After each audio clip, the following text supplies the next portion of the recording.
Oke semuanya, tadi kita latihan dasar mengambil bola, latihan dasar merebut bola.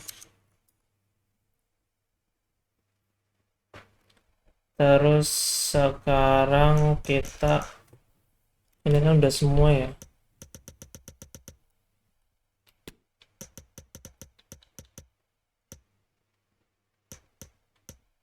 What's defending? Oh belum. Getting the ball back can be challenging sometimes. Here are a few tips to help improve your defense. Your opponent can move the ball in any direction, so the best approach is to block her most direct route to your goal. When defending, try to position your player between the ball and your goal.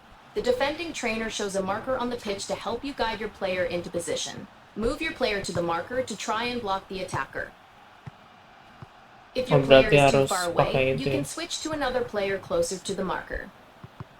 Remember, when defending, get between the opponent and your goal to try and regain possession of the ball, so you can start an attack of your own. Go back on the pitch and have fun. Oke.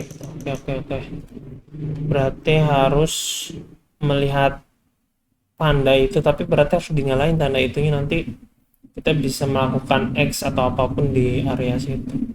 Oke, bye. Perebutan bolanya itu di area yang ada bundaran-bundaran itu, tapi harus berarti ada pengaturannya agar ritme tertampilnya dinyalakan. Oke, thank you semuanya, bye.